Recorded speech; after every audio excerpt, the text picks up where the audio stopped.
Selamat sore Bapak Ibu yang dikasihi Tuhan. Selamat sore. Shalom. Halo. Bagaimana kabarnya semua? Selamat sore, Bu. Ya, selamat datang di Trabas Yuk. Training bareng asik seru yuk. Ya, kita bersyukur hari ini kita boleh kembali berkumpul untuk mengikuti training pada sesi hari ini. Ya, dan sebelum kita akan memulai acara ini, kita akan memulainya di dalam doa pembukaan. Saya akan minta Pak Dodi untuk memimpin di dalam doa. Oke, baik Bapak Ibu Saudara, mari kita memulai training ini dengan berdoa. Mari kita berdoa. Bapa di dalam surga, kami bersyukur untuk kembali lagi ruang di dalam Trabas ini. Kami boleh nikmati, kami boleh ikuti. Sebagai orang tua, kami boleh diperlengkapi. Biarlah Tuhan kami berdoa juga untuk Trabas hari ini, biarlah apa yang sudah dipersiapkan oleh panitia di dalam tema yang sangat kami butuhkan, biarlah Tuhan memimpin.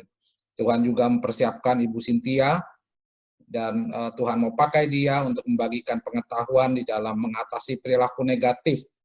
Tuhan, kami minta Tuhan yang pimpin dan berkati di dalam pengetahuan yang dia sudah pelajari dan alami di dalam pelayanannya, bagi banyak ortu di dalam setiap permasalahan di dalam anak-anak mengenai hal tantrum.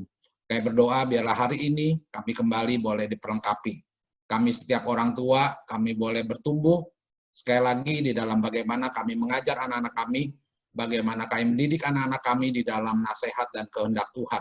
Supaya anak-anak kami kelak boleh dipakai Tuhan di dalam karakter yang baik, supaya setiap hal yang mereka boleh menampilkan dari karakter yang baik itu boleh mempermuliakan nama Tuhan. Itulah tujuan kami Tuhan untuk mengikuti acara ini. Biarlah Tuhan pimpin dan kami pertaruhkan seluruh pembinaan ini dari awal sampai akhir. Hanya di dalam nama Tuhan kami Yesus Kristus kami berdoa. Amin. Amin. Terima kasih Pak Dodi. Ya, teman-teman sekalian, sore hari ini Trabas kita dengan tema melatih anak agar tidak tantrum dan bagaimana cara mengatasinya. Tentu kita semua mungkin pernah mengalami hal-hal seperti ini. Dan pada sore hari ini, pembicara kita, Ibu Cynthia Pujokerto, beliau adalah pakar yang berpengalaman dalam mendampingi para orang tua yang bergumul menghadapi anak-anak dan remaja yang kesulitan dalam belajar, sosial, emosi, dan perilaku. Ya, Ibu Cynthia ini sering membawakan seminar-seminar, training, dan assessment untuk pengembangan mental dan cara belajar yang bervariasi sesuai kebutuhan anak-anak.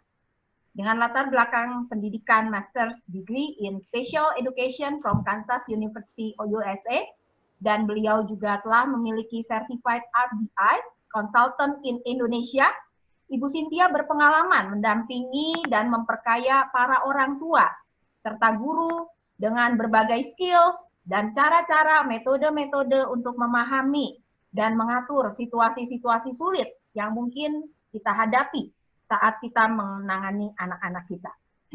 Ya, tanpa panjang lebar lagi, kita akan mendengarkan sesi Trabas kali ini dari Ibu Cynthia Pujokerto, MSID. Waktu dan layar saya berikan kepada Ibu Cynthia. Selamat siang Bapak dan Ibu yang ada di sini, teman-teman ya yang ada di sini. Jadi terima kasih untuk kesempatannya untuk berbagi dan belajar bersama bagaimana kita menghandle tantrum ya. Seperti yang kita ketahui, menghandle tantrum itu bukanlah sesuatu yang mudah ya. Jadi betul-betul banyak sekali energi dan waktu yang kita harus tuangkan untuk menghadapi situasi-situasi sulit tersebut begitu. Nah, hari ini kita akan sama-sama pelajari bagaimana sih, kenapa sih anak itu tantrum dan bagaimana kita menolong mereka seperti itu. Oke. Saya juga nanti di tengah-tengah dari presentasi ini saya juga akan menunjukkan beberapa video supaya Bapak dan Ibu mengerti begitu kira-kira apa yang saya maksudkan ya. Biasanya dengan video akan lebih mudah buat kita untuk memahami bagaimana betul-betul menghandle tantrum itu seperti apa. Ya, kita lihat dulu. Oke, yang pertama-tama mungkin kita akan melihat dulu begitu ya. Apakah itu yang namanya tantrum. Ya, kalau kita lihat di sini, tantrum sebenarnya adalah cara anak-anak untuk mengekspresikan dan mengatasi perasaannya. Ya, di sini saya tulis big emotions. Karena buat anak-anak itu adalah sesuatu hal yang besar gitu ya, yang sulit mereka atasi. Ya, mungkin kelihatannya buat kita itu hal yang mudah ya, tetapi buat anak-anak kita ini is a big emotions dalam mengenali dunia dan memahami apa yang terjadi di sekelilingnya. Ya, tantrum juga artinya terjadi pada saat anak tidak dapat mendapatkan apa yang diinginkannya. Jadi kalau kita lihat, kadang-kadang dia minta sesuatu, terus kemudian kita nggak kasih, keluarlah tantrum tersebut. Ya, oke. Nah kita lihat di sini, tantrum itu biasanya terjadi di usia berapa? Tantrum itu biasanya terjadi di usia 1 sampai 3 tahun. Begitu. Tetapi pertanyaannya adalah, apakah anak-anak di usia lebih dari 3 tahun itu bisa tantrum? Bisa, begitu. Nah, kenapa bisa terjadi tantrum? Ya mungkin karena anak-anak ini belum terlatih bagaimana cara mengekspresikan dirinya dengan tepat. Seperti itu. Ataupun ada kondisi-kondisi lain yang menyebabkan mereka masih kesulitan untuk meregulasi diri. Ya. Oke, kalau kita lihat di sini, bentuk dari tantrum itu sendiri bermacam-macam. Ya, ada yang berlarian, terus kemudian teriak dan menjerit-jerit, terus kemudian ada juga yang menjedukkan kepala, menyakiti diri, ya seperti itu, terus kemudian menendang, menggigit orang lain, menangis, guling-gulingan di lantai, lempar barang, dan lain-lain. Ya, kalau untuk yang lebih besar, biasanya mereka sumpah serapah seperti itu. Ya. Nah, kalau kita lihat sendiri, sebelum kita memahami bagaimana kita menghandle tantrum tersebut, kita harus melihat dari bagaimana sih, apa yang terjadi sih di usia anak-anak di usia 1 sampai 5 tahun, ya, seperti itu. Secara individu, psiko, maupun secara sosialnya itu seperti apa. Nah, kalau kita lihat di sini, bayi, ya, dari mulai lahir sampai ke 18 bulan, anak itu baru mulai berinteraksi dan berhubungan dengan orang yang terdekat, ya. Khususnya papa dan mamanya. Jadi mereka baru mulai memahami, meskipun mereka belum bisa bicara, tetapi mereka mulai dapat memahami, seperti itu. Anak di masa ini juga sedang mengamati apakah dunia ini dan orang-orang di sekelilingnya ini aman bagi mereka. Ya, kalau kita lihat di sini, di usia-usia ini anak sedang membangun rasa trust kepada orang lain, yaitu basic trust. Ya, di usia ini juga anak sedang bereksperimen gitu, apa yang menjadi sebab dan akibat. Ya, kalau kita tahu anak-anak biasanya kalau kita kasih makan di atas high chair, kadang-kadang mereka akan bereksperimen. Kalau saya jatuhin sendoknya, apa yang terjadi? Mama akan ambil, begitu ya. Terus kemudian dia jatuhin lagi sendoknya, terus kemudian mama akan ambil lagi. Dia juga lagi bereksperimen ya, untuk melihat kalau saya buang makanannya, apa reaksi dari orang tua, seperti itu. Ya, bukan karena mereka nakal, tetapi karena itu tadi mereka lagi mencari sebab akibat dan bagaimana memahami dunia ini bekerja, seperti itu.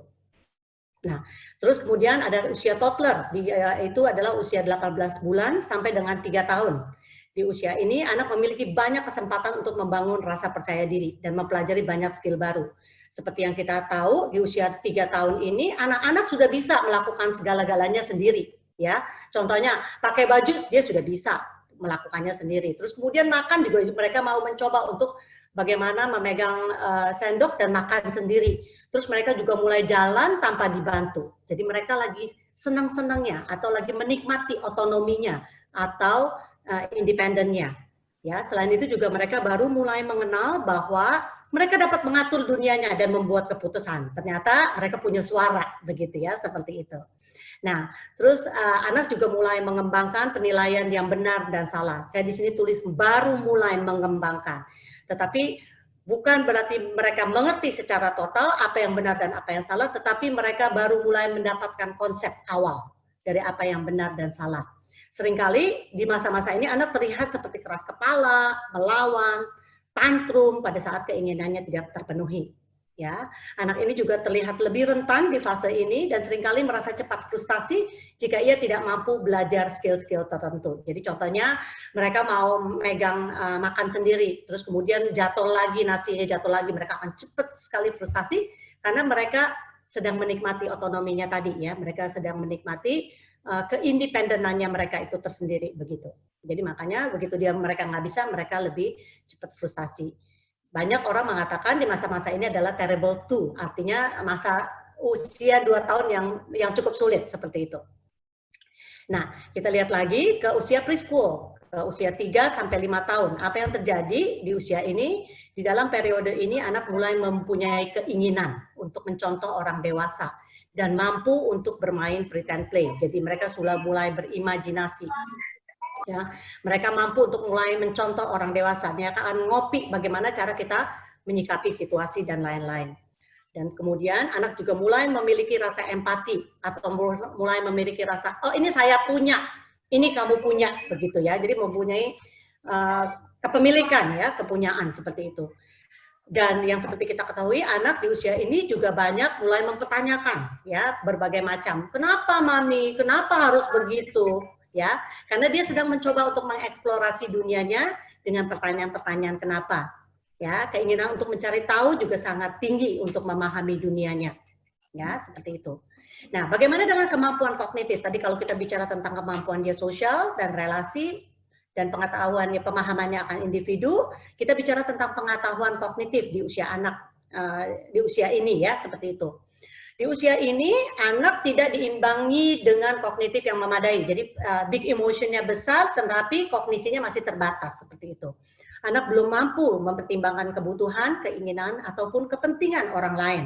Ya, jadi dia belum tahu, oh kalau misalkan begini, mama juga punya kebutuhannya begitu. Jadi mereka belum sampai ke situ. Jadi makanya banyak orang mengatakan usia-usia ini adalah egosentris, di mana anak hanya memikirkan dirinya sendiri. Jadi kadang-kadang kalau misalkan anak di usia ini, orang tua nggak bisa bilang gini, kamu egois ya begitu ya. Karena memang di usia sini mereka belum, secara kognitif mereka belum sanggup untuk memahami perspektif orang lain dan lain-lain ya. Pengetahuan tentang dunia juga masih sangat terbatas dan mereka baru mulai mengembangkan kemampuan berbicara ya. Pengetahuan yang diperoleh anak itu masih sangat abstrak ya. Ia dapat menyimpulkan tetapi mereka tidak mampu untuk mengungkapkan dengan kata-katanya ya. Nah, oleh sebab itu inilah kenapa tantrum itu terjadi ya. Karena yang pertama, social emotional anak baru bertumbuh di usia ini. Yang kedua, perkembangan kognitif anak juga sedang bertumbuh. Jadi pemahamannya belum sampai nih, ya, belum sampai ke tingkat bagaimana dia memahami orang lain. Kemudian mereka juga belum mempunyai cukup kata-kata untuk mengekspresikan perasaannya. Ya, kadang-kadang kita lihat anaknya udah bawel, tapi kok nggak bisa ngomong. Susah karena itu is emotion, sesuatu yang abstrak, sehingga sulit buat mereka untuk mengungkapkannya dengan kata-kata. Ya, anak juga sedang bereksperimen dengan otonominya ataupun maupun dengan independensinya tadi. Yang terakhir adalah mereka juga mulai paham bagaimana perilakunya dapat mempengaruhi orang lain. Ya, tapi basis sangat-sangat dasar. Ya, oke. Pertanyaannya adalah apakah setiap anak harus mengalami fase ini? Jadi maksudnya apakah tantrum itu cuma hanya di anak usia 1 dan 3 tahun? Tidak jawabannya ya. Jadi memang paling banyak itu di usia 1 dan 3 tahun. Tetapi seharusnya pada waktu dia 3 sampai 5 tahun lah kurang lebih, dia sudah harus berkurang tantrumnya begitu. Tetapi ada anak-anak tertentu yang tidak berkurang tantrumnya begitu, tetapi masih tetap pada posisi yang sama. Kita harus cek hal-hal yang lain ya, seperti apakah orang tuanya tidak memiliki pengetahuan begitu ya dalam menghandle tantrum sehingga anak itu selalu diberikan, sehingga orang tua tidak konsisten dalam menangani tantrum sehingga tantrum itu berkelanjutan terus sampai mereka usia yang besar, ya bisa jadi seperti itu. Yang kedua, adanya kemungkinan kesulitan pembelajaran, pemahaman, sehingga anak belum mengerti bagaimana meregulasikan emosinya dengan lebih baik. Yang keempat, yang ketiga adalah kondisi-kondisi lainnya seperti faktor biologis, ya ada mungkin kesehatan, ya dan lain-lain sehingga mereka sulit menghandle tantrumnya itu tadi, ya. Seperti itu. Oke. Kalau kita lihat lagi di sini, faktor yang sering membuat tantrum itu adalah kalau anak merasa terlalu lelah, ya. Terus kemudian terlalu banyak stimulasi atau tuntutan seperti apa? Orang tua banyak sekali demand yang diminta. Kamu habis mandi, kamu harus begini, kamu harus begitu, harus begini. Biasanya mereka overwhelmed dengan segitu banyak informasi yang disampaikan pada saat yang bersamaan, begitu. Terus kemudian ada rasa lapar maupun rasa lama menunggu. Anak-anak kan belum sabar ya untuk menunggu di usia seperti ini. Itu bisa juga yang menyebabkan dia tantrum seperti itu. Nah, saya sering sekali melihat anak-anak tantrum di mall gitu ya. Kenapa? Begitu karena mereka disuruh menunggu pada saat ibunya mencoba baju di fitting room. Ya, seperti itu. Anak-anak nggak sabar, anak-anak juga nggak ngerti kenapa, sehingga dia tantrum seperti itu. ya, atau anak terlalu lama jalan-jalan karena orang tuanya sibuk mencari sesuatu sehingga dia merasa lelah, ya, waktunya tidur jadi nggak tidur, atau dia harus tidur di stroller sehingga mengganggu kondisi fisiknya seperti itu.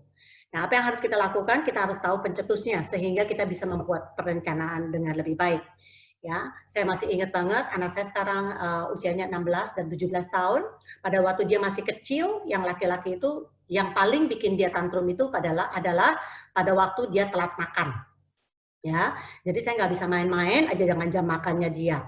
Begitu dia telat, pasti dia akan ribut begitu ya. Dia pasti dan dia nggak bisa tunggu. Kalau dia udah lapar tuh dia udah nggak bisa tunggu. Sampai hari ini sih sebenarnya, ya seperti itu.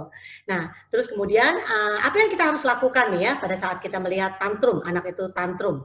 Yang harus kita lakukan adalah kita harus merubah mindset kita. Banyak orang tua melihat bahwa pada waktu anak tantrum, mereka melihatnya sebagai sebuah musibah. Aduh, tantrum. Wah, kacau begitu ya, seperti itu. Tetapi marilah kita merubah mindset kita. Tantrum itu adalah kesempatan pembelajaran, begitu ya. Karena waktu melalui tantrum itu kita banyak skill yang kita bisa ajarkan kepada anak. Salah satunya bagaimana kita emotion coaching. Ya, artinya bagaimana kita mengajarkan anak untuk memahami perasaannya, bagaimana kita mengajak anak untuk mengenal gitu, kamu capek ya gitu ya, kamu upset ya karena kamu disuruh menunggu lebih lama ya. Jadi ini adalah emotion coaching di mana anak-anak diajar untuk memahami situasi, memahami perasaannya sendiri seperti itu. Dan kemudian juga pada kesempatan ini kita juga bisa memberikan mereka alternatif perilaku. Contohnya adalah menunggu ya. Saya ingat sekali pada waktu anak saya masih usia 4 tahun, yang cowok, jadi itu dia akan sering sekali ribut kalau pesawatnya delay. Jadi kita mau pergi ke suatu tempat, terus kemudian dia udah excited karena dia suka banget sama yang namanya pesawat, dan kemudian dia harus nunggu. Ya, biasanya pada saat itu terjadi, yang dia lakukan adalah dia akan bolak-balik setiap 2 menit. Ya, mami kapan pesawatnya terbang, mami kapan pesawatnya terbang, begitu ya.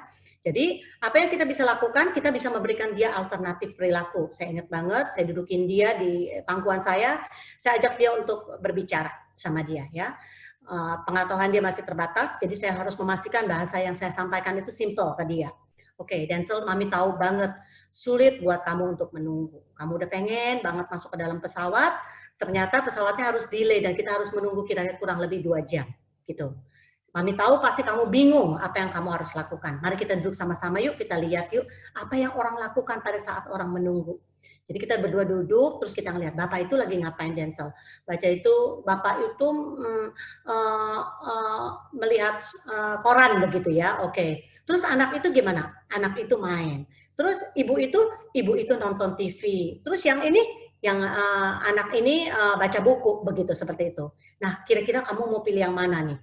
Begitu ya. Jadi kita nggak bisa nih cuma bilang sama anak, tunggu dong, kan belum waktunya, itu jam 2 baru berangkat begitu. Kamu lihat aja pesawatnya juga masih stop begitu. Kita kan nggak mungkin dorong pesawat, misalkan seperti itu. Nah, itu dia belum ngerti tuh ke hal-hal seperti itu. Tetapi kita bisa memberikan dia alternatif perilaku apa yang bisa dia lakukan pada saat dia harus menunggu. Ya, jadi skill-skill pembelajaran tersebut adalah skill menunggu, skill berkomunikasi. Ya, jadi contohnya, kalau dia mau sesuatu, terus kemudian dia marah dan dia membuang barang, oke, bagaimana kita bisa melakukannya dengan lebih tepat? Tadi mami nggak ngerti kamu mau ngomong apa, begitu ya. Jadi apa yang harus kita lakukan? Kita mengajarkan dia. Oke, kalau begitu lain kali kamu harus tanya sama mami dulu, atau kamu harus ngomong. Cara ngomongnya adalah seperti ini, mami, saya capek, atau mami, saya mau ini, begitu. Ya, jadi banyak kesempatan yang kita bisa ajarkan tergantung dengan sikap kita tadi ya. Bagaimana kita melihat tantrum tersebut? Apakah kita melihatnya sebagai musibah atau kita melihat itu sebagai kesempatan pembelajaran buat anak-anak kita? Ingat tadi Bapak dan Ibu, banyak sekali saya temukan anak-anak remaja itu tidak mampu untuk meregulasikan dirinya. Ya, karena apa? Karena mereka tidak pernah diajarkan bagaimana untuk meregulasikan dirinya. Karena orang tua tidak pernah konsisten. Begitu ya, dalam menangani pada waktu mereka tantrum ya, atau pada saat mereka tidak suka sesuatu, ada pada saat mereka ditolak keinginannya dan lain-lain ya. Jadi ini penting sekali Bapak dan Ibu, cara pandang kita harus dirubah. Baru tadi pagi saya juga ketemu satu orang tua, saya selalu bilang sama orang tua itu, cara pandang kita penting. Karena waktu cara pandang kita rubah, mindset kita berubah, cara kita menangani anak itu otomatis berubah. Kalau saya melihat tantrum itu sebagai sebuah bencana, pasti yang saya lakukan adalah bagaimana untuk menyetop perilaku tersebut saat itu juga secepat mungkin. Kalau saya melihatnya itu sebagai bencana. Tetapi kalau saya melihatnya sebagai sebuah kesempatan pembelajaran, otomatis pada waktu saya menanganinya saya akan jauh lebih sabar. Ya, saya akan jauh lebih empati terhadap mereka. Seperti itu. Ya. Jadi mudah-mudahan ilustrasi tadi menolong. Ya, bagaimana mengatasi tantrum jika hal itu sudah terjadi? Ya, yang harus kita lakukan tidak ada pilihan lain, Bapak dan Ibu, adalah stay calm. Ya, ini kuncinya dari mengatasi tantrum. Ya, kenapa mesti stay calm? Karena waktu pada saat kita terbawa dengan situasi tersebut, kita membuat keadaan semakin buruk. Ya, apa yang dimaksud dengan stay calm? Saya sering kali kecolongan nih ya, waktu saya bilang sama orang tua stay calm gitu ya. Mereka tidak paham, makanya hari ini saya akan jabarin. Apa yang dinamakan dengan stay calm? Tonasi suara kita harus jaga. Ya, artinya tonasi kita suaranya nggak semakin lebih cepat. Ada apa kamu? Begitu ya. Itu berarti tonasi suara kita sudah lebih cepat dari sebelumnya. Ada apa? Ada yang bisa mama bantu? Seperti itu. Terus kemudian level suara kita juga. Pastikan level suara kita tidak ikut meninggi. Ya, pastikan body language kita juga tidak tegang, tidak kaku begitu. Tidak menunjukkan kemarahan begitu. Raut wajah kita juga harus dijaga. Kecepatan gerakan yang lebih lambat gitu. Karena apa, Bapak dan Ibu, pada waktu anak mengalami tantrum, seperti yang tadi saya katakan, big emotion buat mereka. Runtuh dunia ini. Kayaknya itu that's the biggest problem in his life gitu ya. Buat dia itu ukurannya skalanya besar banget begitu buat dia. Sehingga pada saat kita tidak menangani dia dengan calm atau dengan baik, yang terjadi adalah anak itu semakin dikonfirmasi bahwa keadaan itu tidak aman begitu, karena kita ikut marah, kita ikut tertrigger gitu, atau kita ikut kepancing begitu.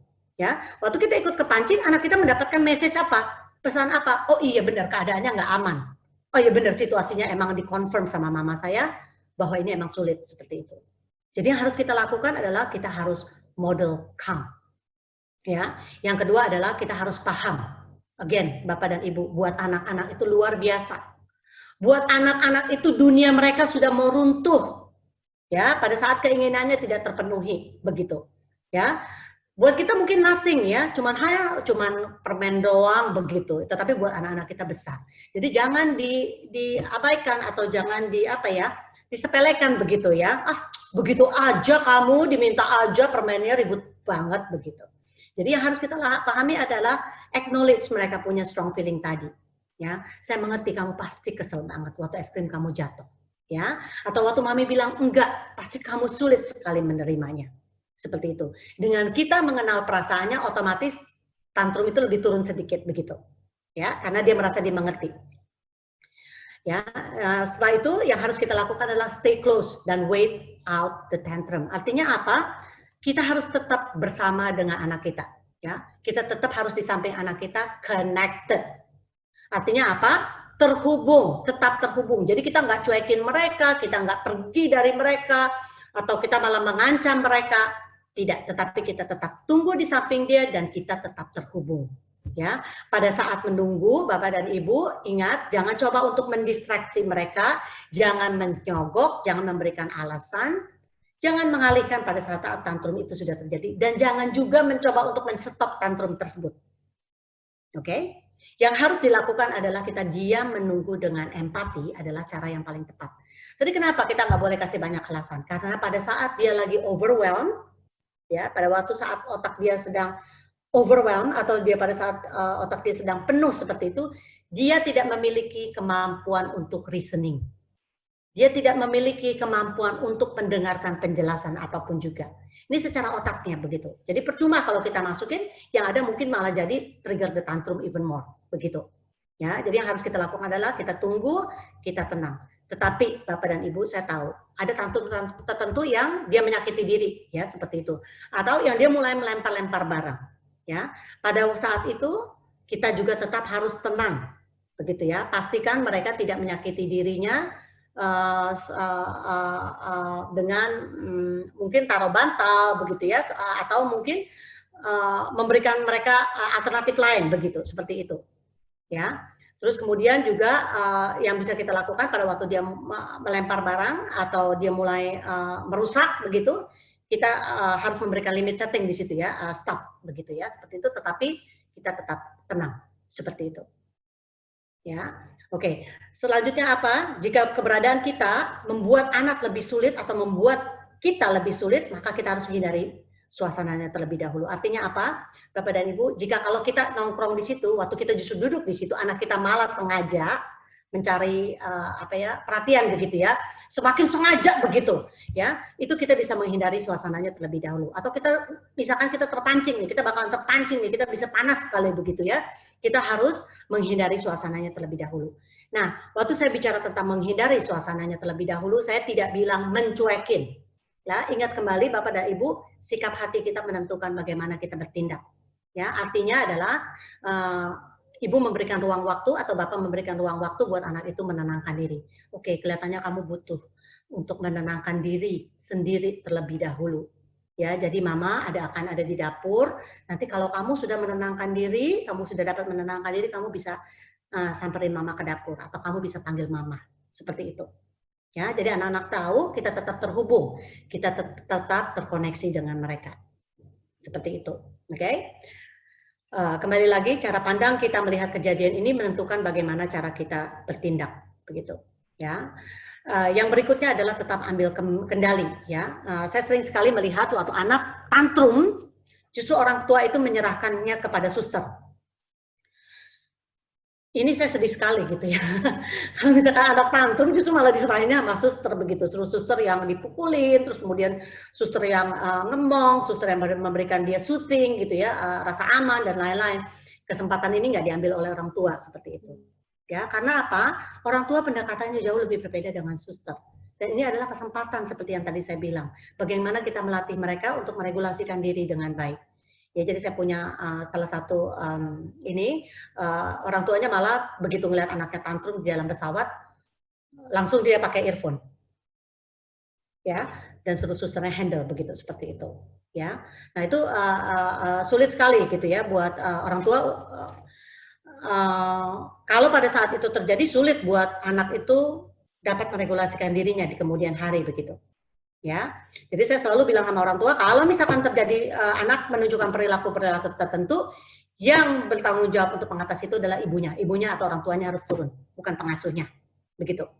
Ya, oke. Jika tantrum terjadi pada saat anak tidak menginginkan untuk melakukan apa yang kita diperintahkan tadi, kita bisa menunggu sampai tantrum tersebut reda. Ya, gunakan hikmat dalam mengambil keputusan yang tepat. Again, Bapak dan Ibu, sulit banget buat saya untuk mendeskripsikan secara detail apa yang harus dilakukan. Bapak dan Ibu pun perlu hikmat pada saat itu terjadi. Ya, karena kondisinya beda, situasinya beda, jenis anaknya beda, seperti itu. Ya, saya ingat banget anak saya yang perempuan ya, jadi waktu umur 3 tahun itu, dia tidak mau mandi. Di jam sore-sore pada saat dia harus mandi, dia justru nggak mau mandi, begitu ya. Nah, itu terjadi satu minggu berturut-turut. Ya, yang saya lakukan adalah waktu jam 4 itu saya pastikan saya ada di rumah begitu ya, dan saya akan memastikan dia mandi seperti itu. Jadi saya nggak akan kasih susternya untuk ambil alih, karena bisa aja susternya menyogok dia gitu ya, ayo mandi, yuk kita ke atas yuk, di entertain segala macam dan lain-lain.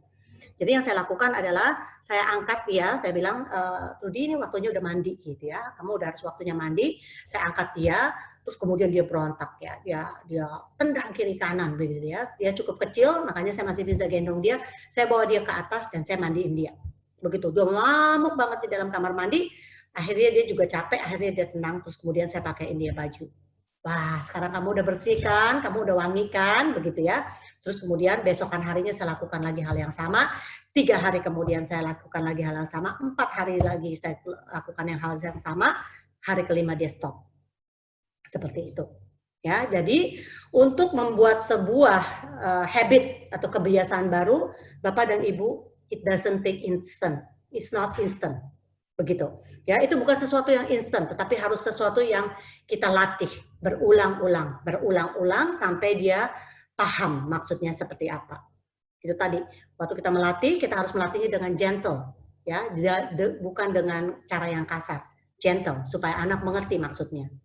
Problemnya apa jika kita tidak gentle?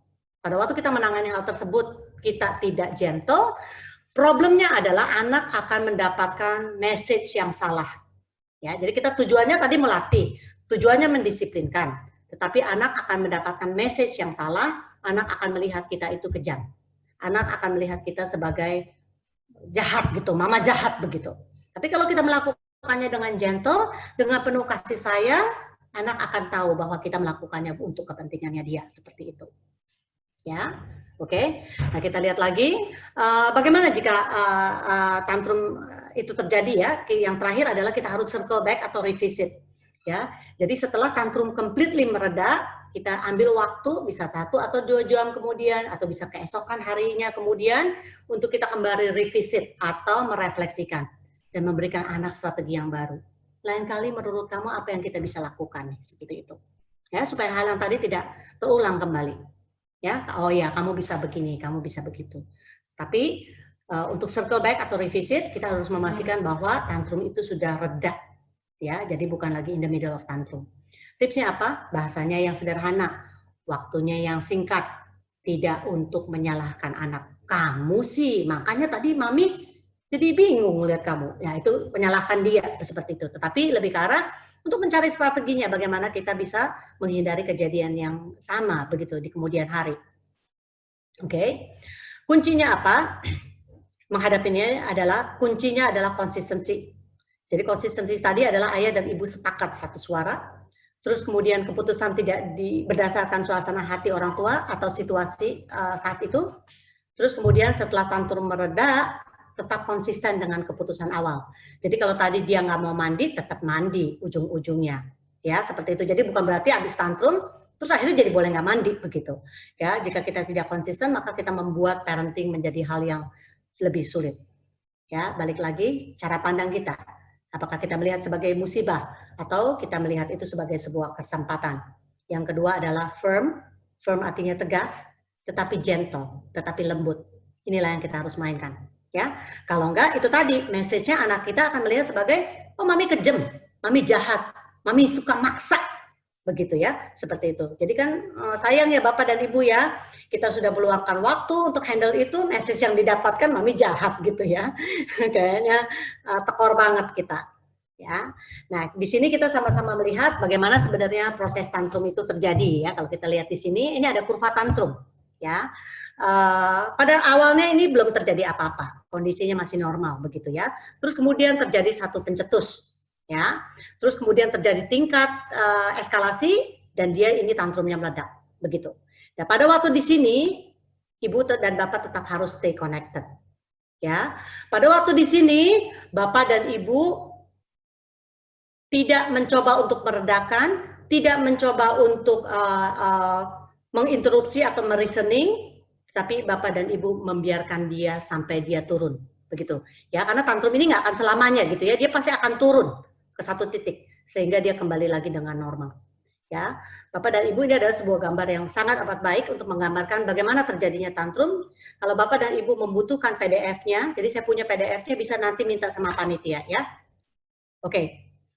Ini sambungannya dari yang atas, tapi sengaja saya putuskan menjadi 2 supaya kita bisa melihat dengan lebih baik.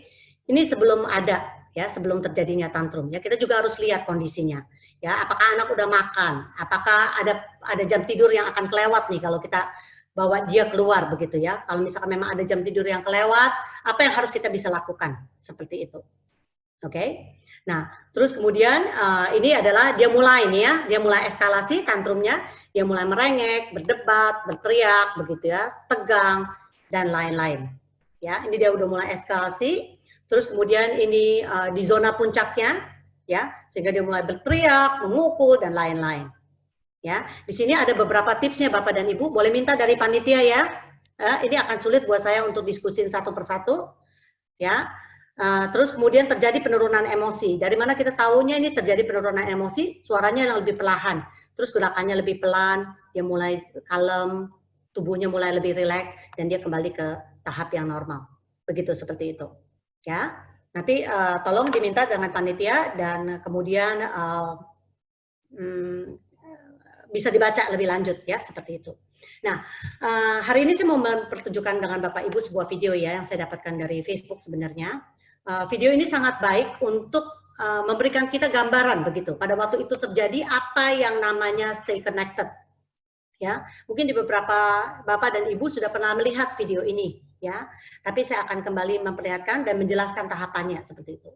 Ya, anak ini sedang tantrum, dia mengalami kesulitan menghandle emosinya.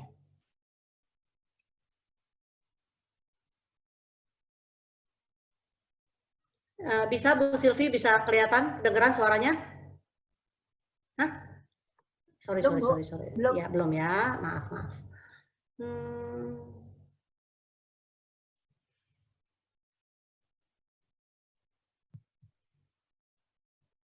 Oke.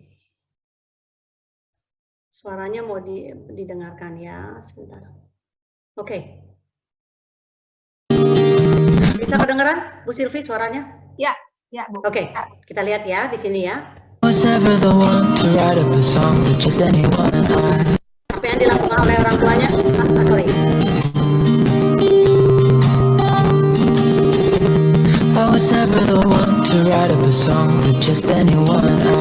Apa yang dilakukan oleh orang tuanya? Dia memastikan anaknya tidak getting hurt. Tadi kan dia lagi cetak-cetok kakinya begitu ya. Jadi dia hanya memastikan, tetapi lihat apa yang dilakukan oleh orang tuanya, dia tetap connected. Aduh. Sebentar. Maaf. Kemana tadi videonya?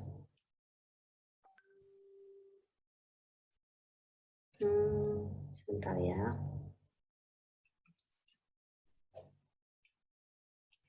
Oke, saya ambil dari sini aja. Bisa Bu Silvi? Ya, bisa.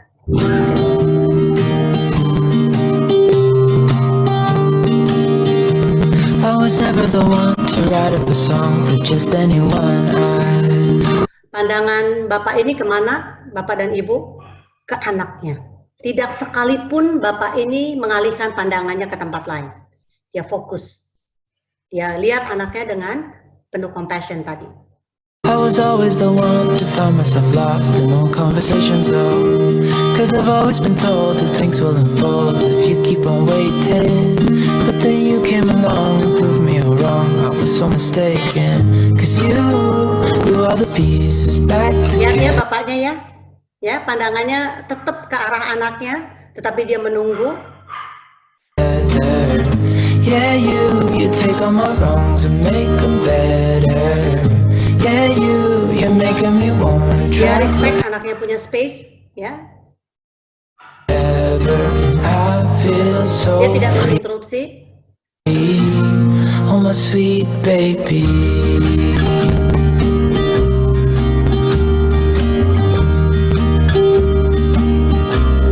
Papanya udah prepare, papanya udah persiapkan mentalnya ya untuk menghadapi hal ini.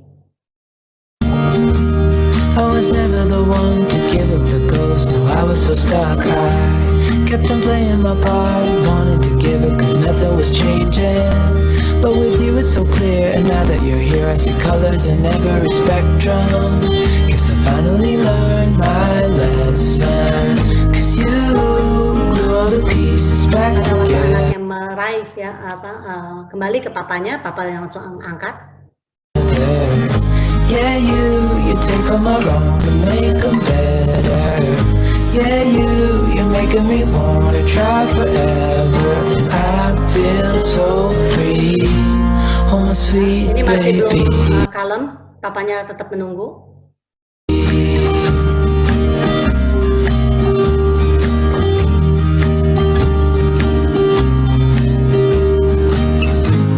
And I think to myself, and I'm thinking out loud, we won't need nothing else for the rest of our time. And I know it so well, I will always be by your side.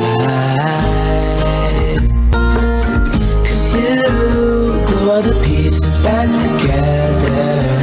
Yeah, you take all my wrongs and make them better. Yeah, you're making me wanna try forever. I feel so free, oh my sweet baby. Kurang lebih seperti itu begitu. Yang kita lihat di sini adalah tadi yang kuncinya adalah papanya tetap kalem, bapaknya tidak berusaha untuk menginterupsi, bapaknya memberikan privasi kepada anaknya.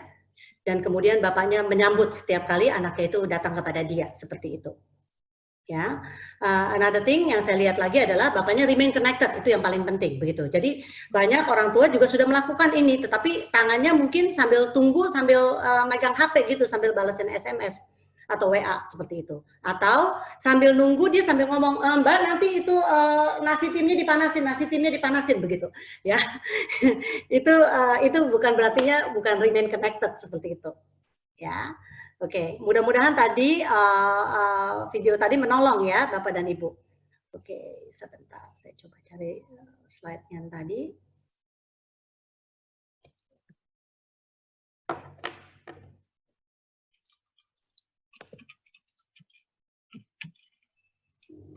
Saya punya berapa waktu lagi? Berapa lama? 4 menit lagi Bu Cynthia. Oke, 4 menit lagi. Siap. Oke, bisa lihat screen share saya? Ya, Bu. Bisa ya? Oke. Jadi itu kurang lebih caranya ya. Saya terus terang waktu saya menemukan video ini, saya cukup senang ya. Cukup senang gitu karena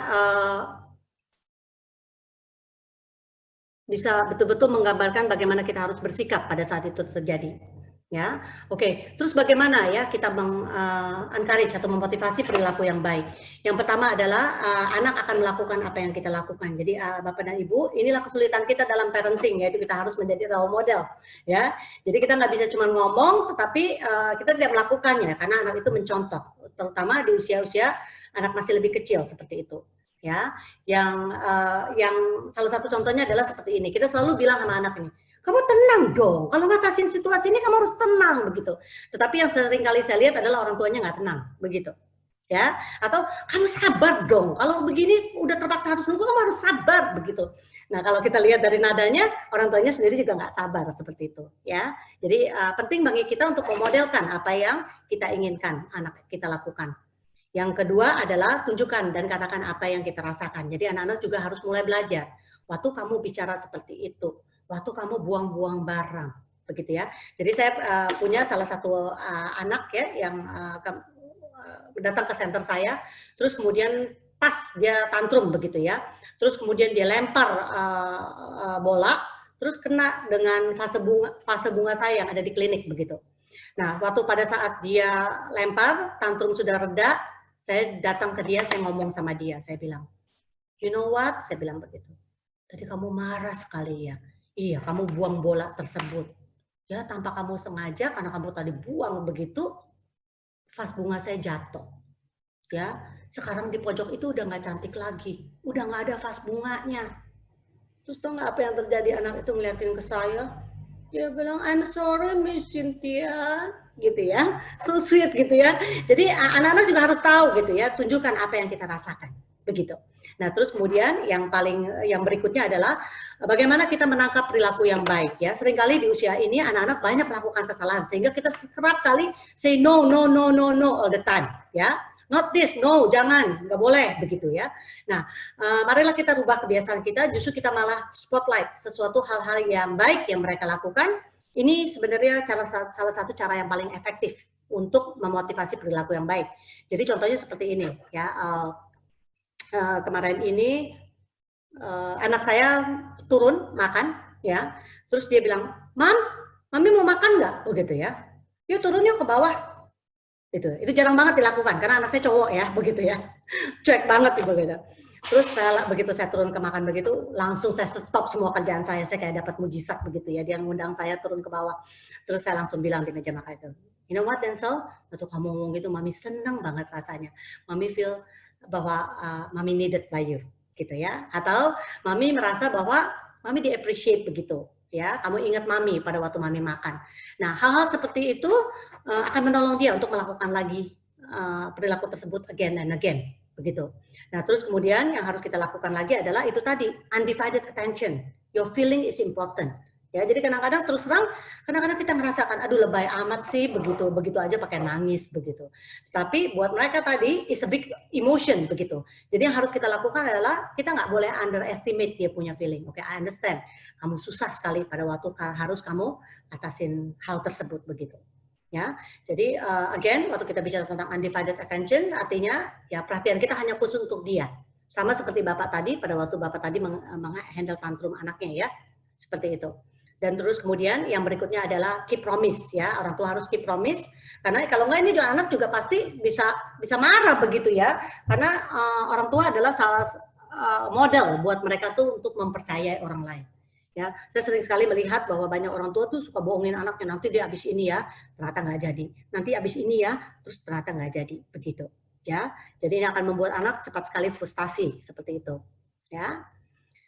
Terus yang kemudian adalah kita mencoba untuk mengurangi temptation atau mengurangi cobaan yang ada. Ya, kalau misalkan kita tahu anak itu belum mampu untuk nggak buka tutup lemari, yang bisa kita lakukan itu kita ganjel lemarinya. Ya, kalau kita udah bilang sama anaknya nggak boleh ke dapur karena bahaya, tapi anak itu terus-menerus pengen ke dapur karena usianya yang masih curious gitu ya, masih pengen bereksperimen, yang bisa kita lakukan adalah taruh pagar di dapur, begitu. Jadi kita jangan sengaja terus kita coba untuk ngotot-ngototan sama mereka untuk sesuatu hal yang mereka belum pahami sepenuhnya, begitu. Nah, terus kemudian kita juga harus mengajari anak untuk berbicara dengan bahasa yang normal, a big girl voice atau a big boy voice, bukan dengan rengekan. Ya, kita terus melatih. Misalkan contohnya, Mami saya mau ini. Ya, misalkan dia bicara seperti itu, kita bilang enggak. Tadi ngomongnya bagaimana? Dengan big girl voice. Mami saya mau ini. Oke. Now Mami mengerti, begitu, seperti itu ya. Jadi terus-menerus harus dilatih sehingga mereka membiasakan untuk tidak merengek seperti itu. Nah, yang kemudian adalah sederhanakan bahasanya dan memberikan alasan dengan sesuai usia. Jadi banyak orang tua suka memberikan alasan seperti ini ya, contohnya di anak untuk 4 tahun, kamu nggak ngerti sih, kamu buang-buang makanan, kamu nggak ngerti bagaimana kita sulit untuk mencari duit itu nggak gampang loh carinya, kamu nggak ngerti sih, begitu ya. Of course jelas Bapak dan Ibu dia nggak ngerti, jadi cara celanginnya nggak usah pakai cara kamu tahu nggak bahwa duit itu susah dicari seperti itu, karena memang tahapan kognisinya belum sampai di situ seperti itu ya. Oke, terus kemudian dua lagi Bu Silvi adalah mengajarkan mereka untuk bertanggung jawab, memberikan batasan dan juga konsekuensi ya tadi ya. Jadi kalau kamu nggak merapikan ini, maka kamu belum boleh move kepada aktivitas yang berikutnya seperti itu. Nah terus kemudian yang berikutnya lagi adalah waktu untuk transisi. Jadi anak-anak seperti kita pun sulit ya. Kalau kita lagi mengerjakan sesuatu dengan fokus, terus kemudian kita harus pindah dengan segera, sulit buat kita. Sehingga waktu untuk transisi seperti 5 menit lagi, habis makan cookies, kamu mandi, itu diperlukan untuk menolong anak-anak kita. Yang berikutnya adalah memberikan dia pilihan. Seperti yang saya katakan tadi, di usia-usia ini anak kepengen nih, membuat keputusan-keputusan kecil, begitu, seperti itu. Jadi berikan dia 2 pilihan, jangan terlalu banyak, ya, karena memang secara usia anak ini belum sanggup untuk menerima segitu banyak pilihan, karena mereka masih belum mempunyai kontrol yang baik. Ya, yang terakhir adalah have fun dengan mereka. Ya, banyak orang tua yang sedihnya adalah saya melihat banyak orang tua menganggap anak itu sebagai sebuah beban. Ya, sulit begitu punya anak. Ya, sehingga mereka tidak bisa enjoy. Pada waktu orang tua tidak enjoy dengan anaknya, anak pun merasa, makanya perilakunya aneh-aneh. Seperti itu. Jadi orang tua perlu membuat koneksi, having fun dengan mereka. Jadi nggak bisa cuma rules terus ya. Kalau Bapak dan Ibu lihat di yang terakhir ini adalah, ini quote saya favorit saya ya. Artinya adalah aturan tanpa relasi akan membuat anak menjadi rebellious atau memberontak. Relasi tanpa aturan akan membuat anak menjadi chaos. Relasi dengan rules begitu ya, anak akan menjadi anak yang respectful dan juga anak yang bertanggung jawab. Oke, mungkin begitu dulu kali Bu Silvi. Ya, terima kasih Bu Cynthia untuk waktunya dan untuk sharingnya yang sangat menguatkan dan menolong kita semua. Ya, Bapak Ibu, silakan kalau Bapak Ibu mau menuliskan pertanyaan, boleh di forum chat, saya nanti akan membacakan. Dan ini sudah ada pertanyaan dari Ibu Grace dan Ibu Ika, ini hampir mirip, jadi saya gabungkan ya. Anak saya usia 4 tahun, kalau koko cicinya sedang bicara kepada saya, dia mau ikutan bicara juga. Saya orang tua suruh dia tunggu gilirannya bicara, kadang oke, kadang teriak, dengar aku dulu, nggak sabar. Solve-nya bagaimana Bu ketika dia mulai teriak nggak sabar, sedang koko cicinya sedang bertanya sesuatu juga di waktu yang bersamaan. Sedangkan tadi pertanyaan Ibu Ika juga, saya pernah mendengar kalau anak sedang tantrum, meski buru-buru ditenangkan. Kalau tidak ditenangkan akan terjadi emotional damage. Nah, apakah itu benar, Bu? Gitu ya. Jadi pertanyaannya itu, Bu, 2 pertanyaan ini. Silakan, Bu Cynthia. Oke. Yang pertama ya, tadi waktu anak 4 tahun, kemudian pada waktu ibunya berbicara dengan kakak atau adiknya, terus kemudian dia terus-menerus menginterupsi begitu. Ini sebenarnya penting banget kesempatan untuk kita mengajarkan kontrol diri ya, bagaimana dia mentahan impulsif. Dia mau ngomong, tetapi orang lain sedang lagi ngomong seperti itu. Jadi ajarkan lebih dari sekedar patient atau sabar, kamu harus menunggu begitu. Tetapi lebih ke arah bagaimana dia being respectful atau menghormati orang lain. Ya, jadi Mami sedang berbicara dengan kakak. Kakak barusan membuat pertanyaan kepada Mami yang harus Mami jawab. Jadi kamu harus belajar bagaimana merespect situasi tersebut, bagaimana mereka menghormati. Begitu. Jadi jangan cuma hanya passionnya yang dikejar, tetapi kita juga belajar bagaimana dia lebih dari situ adalah building karakter dia, yaitu be respectful dengan rasa hormat.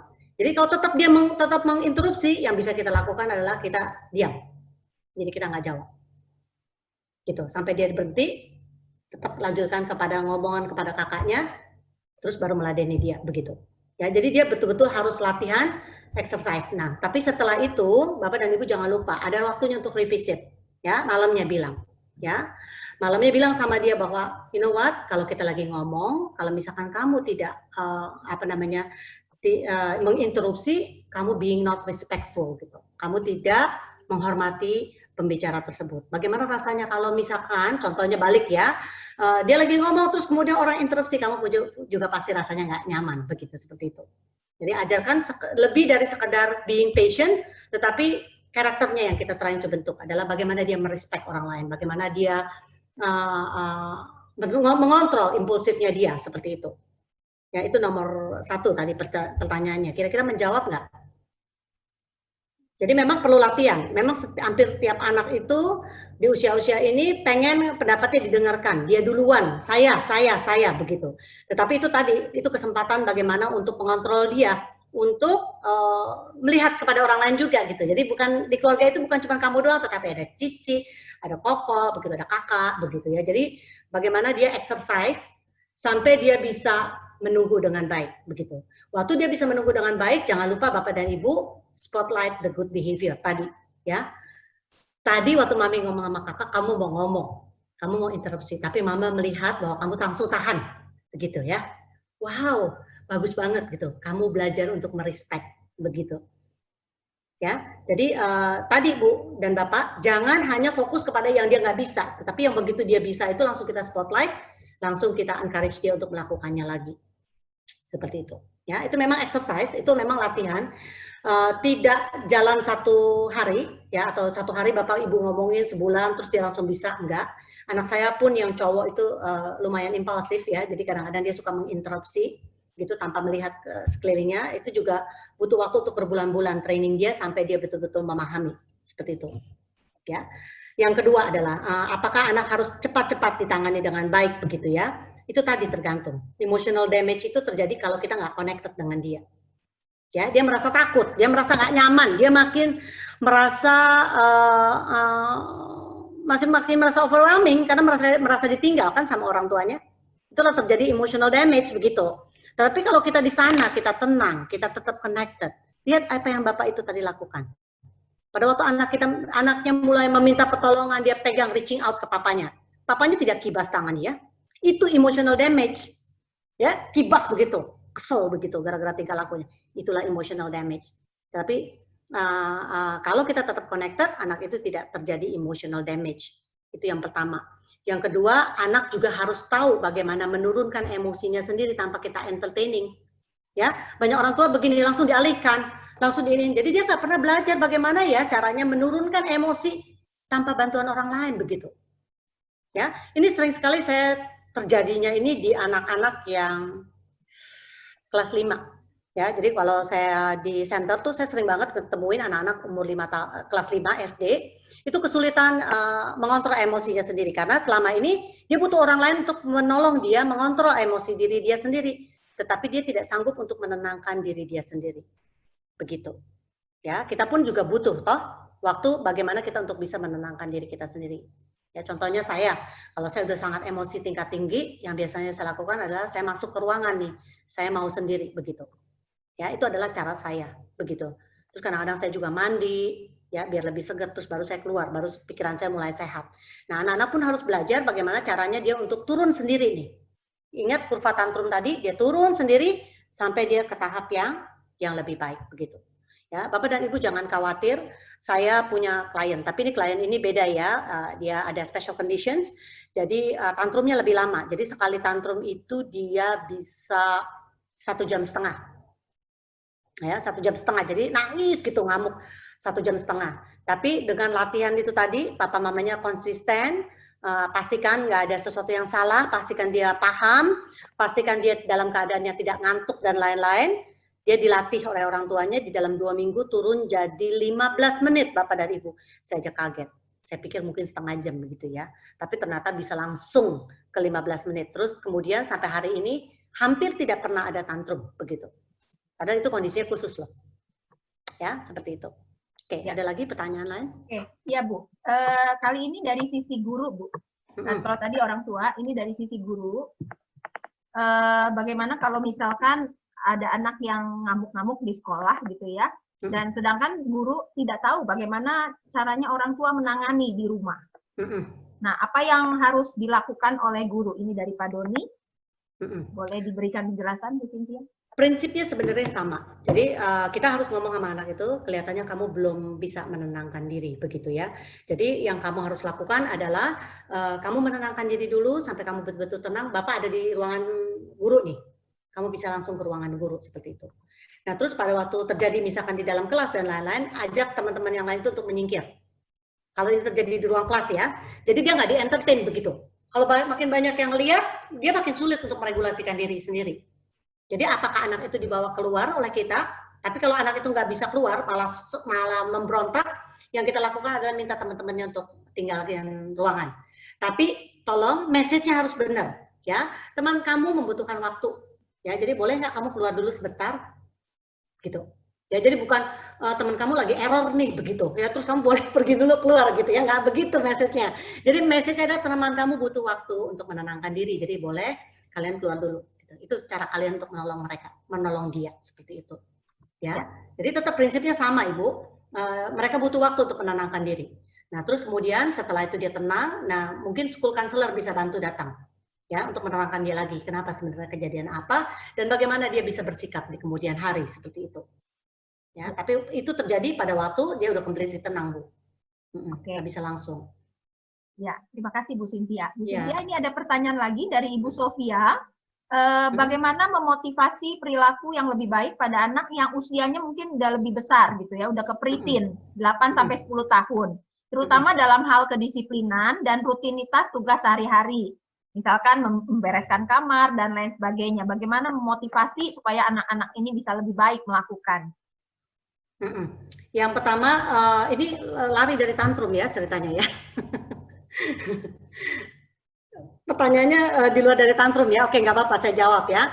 Yang pertama itu pembiasaan itu tidak dilakukan. Makanya ini anak yang orang tua yang dengar, yang anaknya masih kecil, pembiasaan itu tidak dilakukan dari sejak usia dini. Gitu ya. Jadi kebiasaan buat dia untuk punya jadwal, terstruktur, terus kemudian punya kegiatan-kegiatan begitu, itu sudah dilakukan dari awal sehingga tidak menyulitkan dia lagi begitu untuk pada waktu dia preteen. Nah, kalau udah preteen, apa yang bisa kita lakukan? Ya tadi balik lagi, bagaimana kita menyiapkan sebuah struktur kembali begitu. Kalau selama ini nggak ada struktur, kita mulai menyiapkan struktur itu tersebut di rumah untuk menolong mereka. Jadi contohnya salah satunya adalah kita membuat schedule baru, terutama pada saat new normal ini ya, gitu. Everything changes kan seperti itu. Jadi kita akan bilang lagi sama mereka, oke jam 7 kita akan bangun, beritahukan mereka ekspektasinya, apa yang mereka harus lakukan. Mungkin juga bisa pakai schedule begitu, seperti itu untuk menolong mereka mengerti apa yang diharapkan sejak awal begitu. Jadi bukan sifatnya kalau untuk preteen ini kita nggak nyuruh mendadak begitu, ya. Kamu beresin kamar. Kemarin beresin kamar pagi, sekarang udah siang nih begitu. Ya, jadi sesuatu yang terprediksi akan membuat mereka jauh lebih comply atau lebih taat begitu. Ya, jadi dengan adanya jadwal akan menolong anak untuk lebih bisa ikut dengan apa yang kita inginkan. Ya, oke. Ya, baik Bu Cynthia. Ini ada pertanyaan lagi, Bu. Bagaimana cara mengatasi anak yang kaku karena ada perubahan rencana, gitu ya? Yang tadinya mungkin mau A, gitu ya, menjadi B, lalu harus terus dijelaskan. Tapi kadang-kadang penjelasan dari orang tua itu tidak bisa diterima, gitu ya, sehingga anak ini tantrum atau merengek.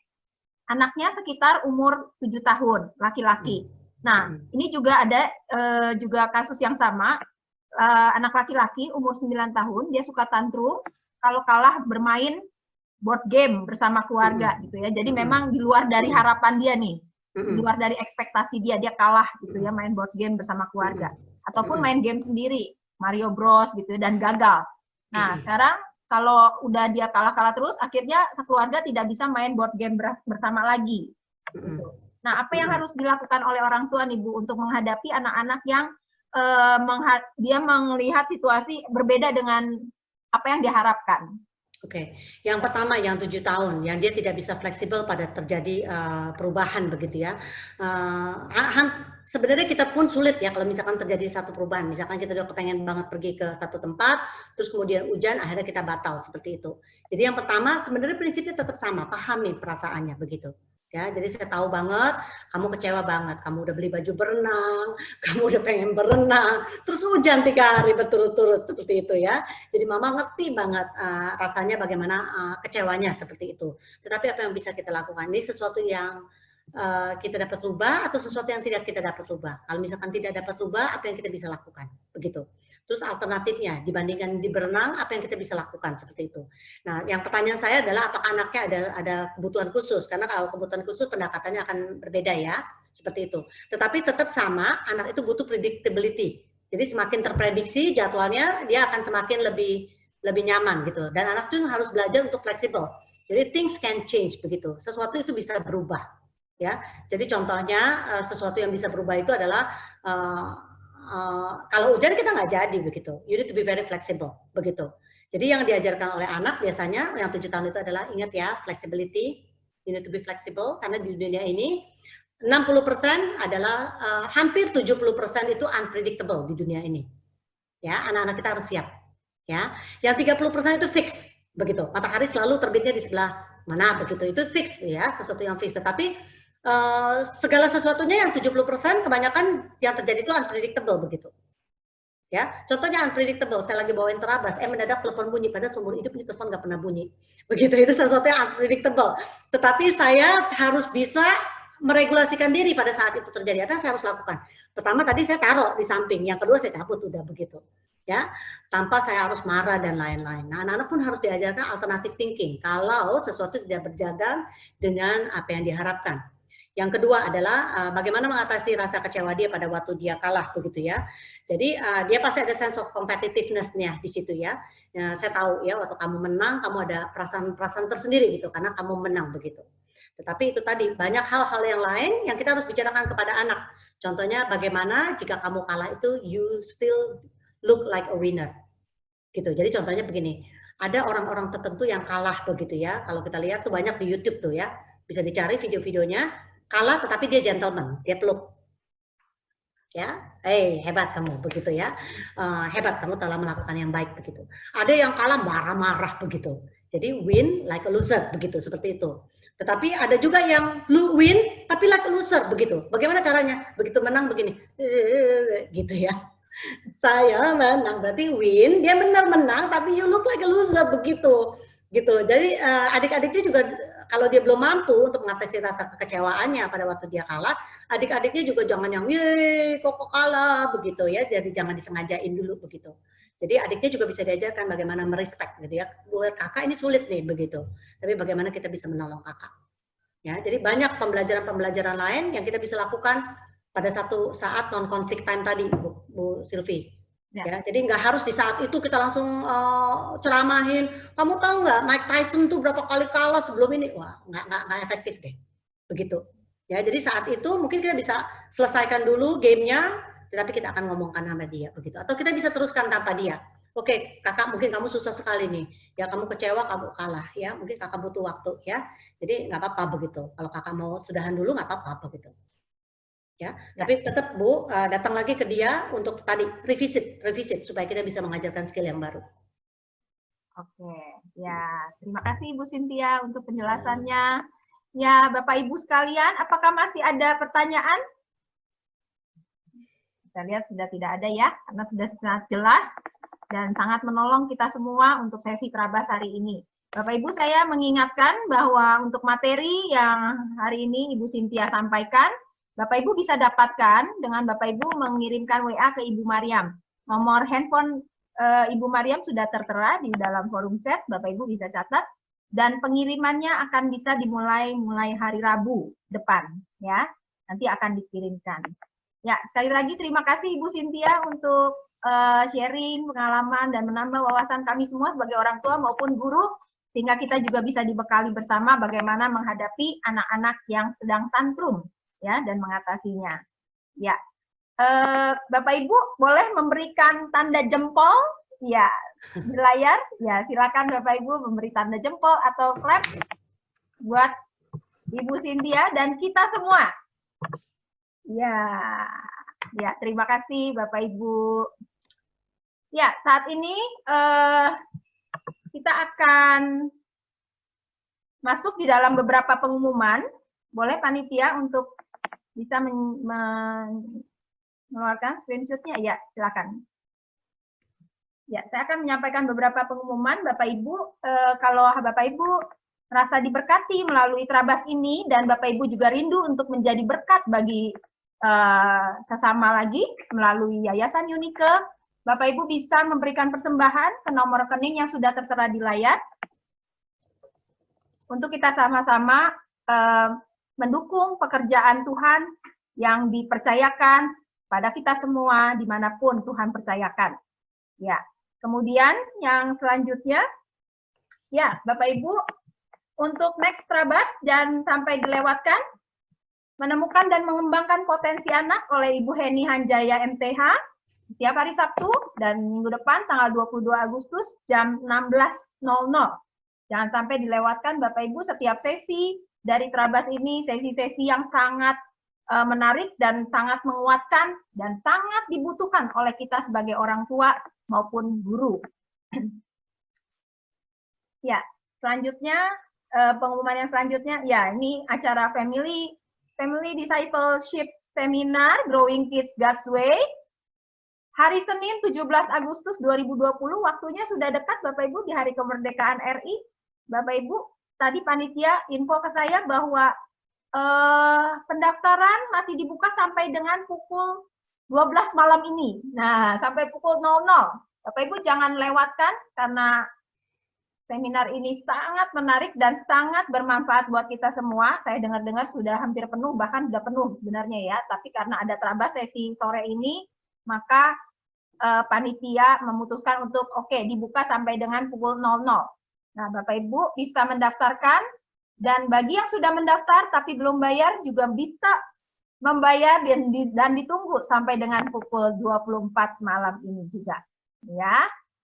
Oke, baik. Untuk seminar GKGW ditutup hari ini jam 24.00. Nah, Bapak Ibu untuk cek toko sahabat, mungkin ini juga sering kali sudah diinformasikan. Bapak Ibu, kita sama-sama mendukung para sahabat kita yang punya bisnis, punya usaha. Jadi kita bisa saling mendukung. Bapak Ibu bisa memfollow IG di @cek_toko_sahabat. Nah, bukan cek toko sebelah ya Bapak Ibu ya, tapi cek toko sahabat-sahabat kita. Ada apa di toko-toko sahabat kita, ya.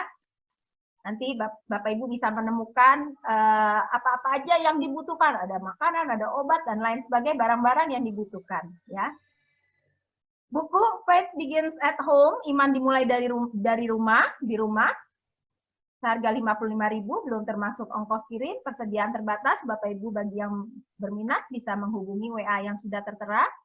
Segera kalau Bapak Ibu bisa berkomitmen untuk membaca buku, ya. Ya. Dan yang selanjutnya ini adalah informasi dari Eureka Christian School. Silakan bisa diputarkan videonya.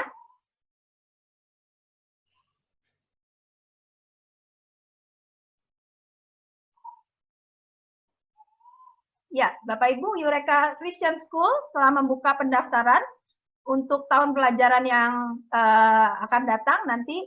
Bapak Ibu, bagi anak-anak yang ingin masuk bergabung di dalam Eureka Christian School bisa mendaftarkan diri segera. Boleh videonya ditampilkan untuk video Eureka? Ya, sebentar. Saya tampilkan.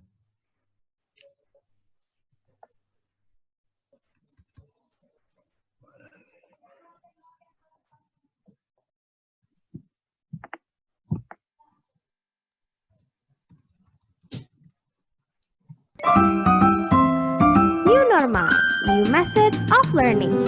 Dalam program Beli Bulan, 273 anak dari berbagai daerah, dalam dan luar negeri, bersama-sama berpetualang ke 5 benua.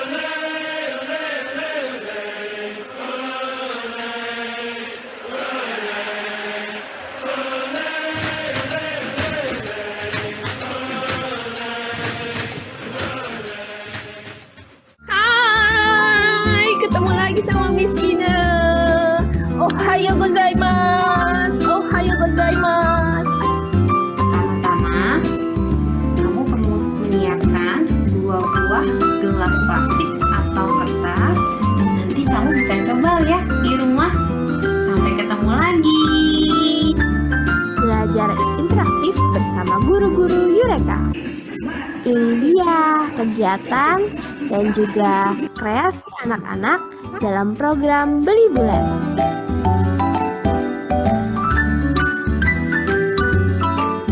Setelah program Beli Bulan, Eureka Christian School mempersembahkan Raih Bintang.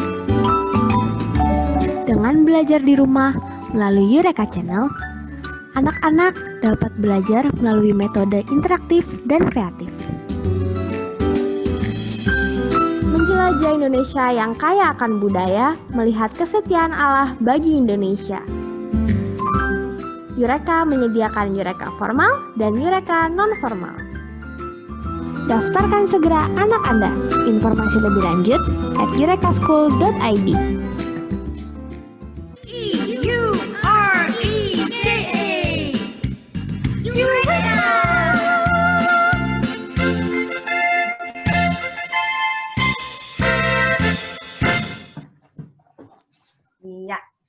Ya, Bapak Ibu, demikian untuk beberapa pengumuman yang bisa saya sampaikan.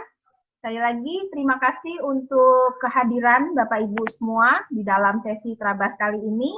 Jangan lewatkan sesi-sesi Trabas lainnya, karena masih banyak topik-topik yang menarik yang akan membekali kita semua sebagai seorang orang tua dan sebagai seorang guru. Ya, kita akan tutup acara kita dengan berdoa. Saya minta Ibu Li Wei Chen untuk menutup di dalam doa.